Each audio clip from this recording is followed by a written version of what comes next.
यात्रेतील शिळे अन्न खाल्ल्याने विषबाधा होऊन 44 जण अस्वस्थ झाल्याची घटना चिक्कोडी तालुक्यातील केरूर येथे घडली. याबद्दल अधिक माहिती अशी की तालुक्यातील केरूर येथील बेकेरी मळ्यात काल बुधवारी यात्रा पार पडली. यावेळी दुपारी यात्रेत अनेक भक्तांनी महाप्रसादाचा लाभ घेतला. दुपारचा महाप्रसाद शिल्लक राहिल्याने रात्री शिळे अन्न ग्रामस्थांनी सेवन केले. त्यामुळे विषबाधा होऊन रात्री उलटी व जुलाब सुरू झाल्याने अनेक जण अस्वस्थ झाले. पण सकाळी देखील उलटी जुलाब वाढून आणखीच अस्वस्थ झाल्याने सकाळी 44हून अधिक रुग्णांना उपचारासाठी हॉस्पिटलमध्ये दाखल करण्यात आले.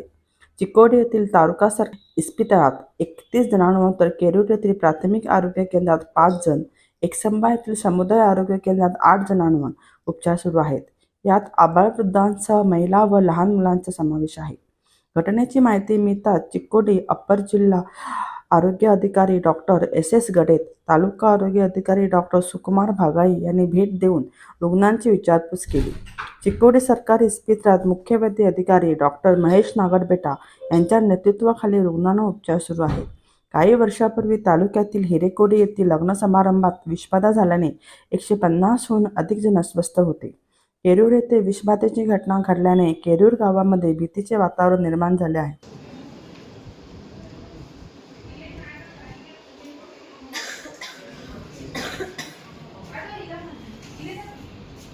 ಮಾಡಿದ್ರಿ ಊಟ ಮಾಡಿ 2 ತಾಸು ಚೆನ್ನಾಗಿತ್ತು. ಏನಾಗಿತ್ತು ಅಂತ ಗೊತ್ತಾಗಿತ್ತು. ಎಲ್ಲಿ ಊಟ ಮಾಡ್ರಿ? ಹಲ್ಕೆದಾಗ ನಮ್ಮ ಮನೆಯಾಗ ಜಾತ್ರೆ ಇತ್ತು. ಜಾತ್ರೆ ಆಗಿತ್ತು. ಜಾತ್ರೆಗೆ ಆಗೈತೇನ್ರಿ? ಮಧ್ಯಾಹ್ನ ಆಗಿತ್ರಿ, ಸಂಜೆ ಅಡಿ ಉಳಿತಲ್ಲ ಟೈಮ್ ತಿಂತೇವಲ್ಲ ಸುಳ್ಳು. ಹಾಂ, ಈ ಸರಿ ಎಲ್ಲಿ ಏನು ಏನೇನಿತ್ತು ಊಟ? ಅನ್ನ ಸಾರ ಕಟ್ಟಲೆ ಸಾರು ಅಂತ ಈಗ ತ್ರಾಸ ಏನಾಗುತ್ತಿತ್ತು? ಎಂದಕ್ಕೆ ಮುಂದ್ಕೊಂಡು ಹಾಂ ಹಾಂ, ಉಲ್ಟಿ ಮತ್ತು ಡಿಸೆಂಟ್ರಿ. ಹಾಂ, ಈಗ ಆರಾಮಿತ್ತು? ಹಾಂ, ಈಗ ಆರಾಮ. ಚಿಕ್ಕೋಡಿಯಲ್ಲಿ ಬೆಳಗ್ಗೆ ಕೆರೂರಿನಲ್ಲಿ ಜಾತ್ರೆದು ಆಹಾರ ಸೇವಿಸಿ ಅಸ್ವಸ್ಥಾಗಿ ಮೊದಲು ಬೆಳಗ್ಗೆ 10 ಜನರು ಬಂದರು. ಆಮೇಲೆ ಹಾಗೆ ಟೋಟಲಿ ಸದ್ದ 32 ಜನ ಇಲ್ಲಿದ್ದಾರೆ. ಅದರಲ್ಲಿ ಮಕ್ಕಳು ಒಂದು 11 ಜನ ಇದ್ದಾರೆ. ಕಂಪ್ಲೇಂಟ್ಸ್ ಏನಂದರೆ ವಾಂತಿ ಮತ್ತು ಇದು ಆಗ್ತಾಯಿದೆ.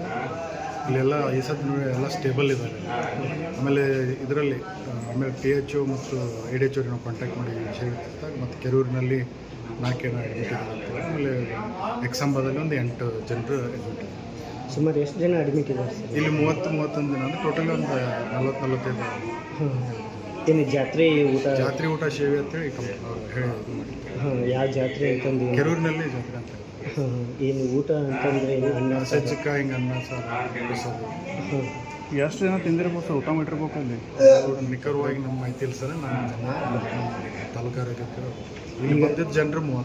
ಹಾಂ, ಈಗಂತೂ ಎಲ್ಲರೂ ಆರಾಮಿದ್ದಾರೆ? ಇಲ್ಲ, ಸ್ಟೇಬಲ್ ಇದೆ. ಹಾಂ, ಯಾರಿಗೇನು ಪ್ರಾಣಾತ ಯಾವ ಇಲ್ಲ. Okay sir, thank you. ಹೇಳಿ ಸರ್, ಏನಾಗಿದೆ? ಕೇರೂರು PHC ವ್ಯಾಪ್ತಿಯಲ್ಲಿ ಬೆಕ್ಕೇರಿ ತೋಟದಲ್ಲಿ ನಿನ್ನೆ ಮಧ್ಯಾಹ್ನ ಬಾಳಗಮ್ಮ ಜಾತ್ರೆ ಒಳಗಡೆ ಊಟ ಮಾಡಿದ್ರು. ಸೊ ಅವ್ರಿಗೇನು ತೊಂದರೆ ಆಗಿಲ್ಲ. ಬಟ್ ರಾತ್ರಿ ಅದೇ ಊಟನ ಹುಗ್ಗಿ ಇರ್ಬೋದು ಅಥವಾ ಅನ್ನ ಸಾಂಬಾರು ಊಟ ಮಾಡಿದ್ದಾರೆ. ಅವ್ರಿಗೆ ಸ್ವಲ್ಪ ಫುಡ್ ಪಾಯ್ಸನಿಂಗ್ ಆಗಿದೆ. ಅದರಲ್ಲಿ 31 ಜನರನ್ನು ನಾವು ಜನರಲ್ ಹಾಸ್ಪಿಟಲ್ ಚಿಕ್ಕೋಡಿ ಒಳಗಡೆ, ಆಮೇಲೆ 5 ಜನರನ್ನು ಕೇರೂರು PHC ಒಳಗಡೆ, 8 ಜನರನ್ನು ನಾವು CHC ಎಕ್ಸಾಂಬರಲ್ಲಿ ಟ್ರೀಟ್ಮೆಂಟ್ ಮಾಡ್ತಿದ್ದೀವಿ. ಸೊ ಎಲ್ಲರೂ ಔಟ್ ಆಫ್ ಡೇಂಜರ್ ಇದ್ದಾರೆ. ಸೊ ಇದನ್ನು ಎಲ್ಲ ಅವರಿಗೆ ಕೊಡಬೇಕಾದಂಥ ಚಿಕಿತ್ಸೆಗಳೆಲ್ಲ ನಡೀತಾ ಇದೆ.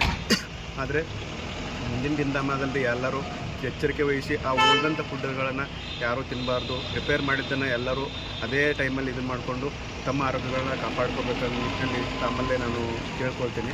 ಸೊ ಧನ್ಯವಾದ.